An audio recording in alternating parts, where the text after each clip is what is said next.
புதுச்சேரி சட்டப்பேரவையில் நிதித்துறைக்கு பொறுப்பு வகிக்கும் முதலமைச்சர் ரங்கசாமி இடைக்கால பட்ஜெட்டை தாக்கல் செய்தார். இதுகுறித்த கூடுதல் தகவல்களை எமது செய்தியாளர் சித்தார்த் வழங்க கேட்கலாம்.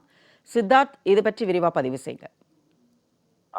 புதுச்சேரி சட்டசபையில் ஆண்டுதோறும் மார்ச் மாதம் பட்ஜெட் தாக்கல் செய்யப்படும். ஆனால் புதுச்சேரி சட்டசபை 2011ஆம் ஆண்டு முதல் தொடர்ந்து இடைக்கால பட்ஜெட் தாக்கல் செய்யப்பட்டு வருகிறது. நடப்பு நிதியாண்டு கடந்த மார்ச் மாதம் 9ஆம் தேதி துணைநிலை ஆளுநருடன் தொடங்கிய சட்டசபையில் முழுமையான பட்ஜெட் தாக்கல் செய்யப்பட்டது. இதனிடையே 6 மாதத்துக்கு ஒரு முறை சட்டசபையை கூட்ட வேண்டும் என்ற விதிமுறை காரணமாக கடந்த செப்டம்பர் 9ஆம் தேதி மீண்டும் சட்டசபை கூட்டப்பட்டது. ஒரு நாள் கூட்டம் அலுவல்கள் முடிந்து ஒத்திவைக்கப்பட்டது. தொடர்ந்து இந்த பாராளுமன்ற தேர்தல் குறுக்கிடுவதால் மார்ச் மாதம் மீண்டும் முழுமையான பட்ஜெட்டை தாக்கல் செய்ய முடியாத நிலை தற்போது உருவாகியுள்ளது. அதே நேரத்தில் அரசின் நிதி செலவினங்களுக்கு ஒப்புதல் பெற இன்று காலை 9:50க்கு சட்டசபை கூடும் என்ற சபாநாயகர் செல்வம் அறிவித்திருந்தார். அதேபோல் இன்று காலை 9:50க்கு சட்டப்பேரவை கூடியது.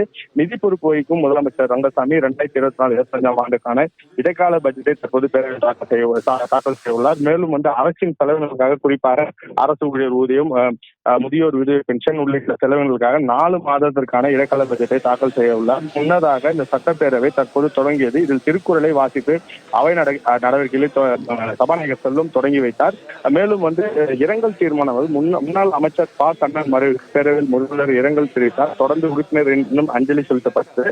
இதனிடையே திருபுவனை தொகுதியின் திருச்சி சட்டமன்ற உறுப்பினர் அங்காளன் இவருக்கு அரசு சார்பில் வழங்கப்படாத வாகனம் பழுதடைந்ததால் இது குறித்து அரசிடம் பலமுறை முறையிட்டும் எந்த நடவடிக்கையும் எடுக்கிறார்கள். அவர் தனது தொகுதியில் இருந்து இருசக்கர வாகனத்தில் சட்டப்பேரவைக்கு வந்தார்.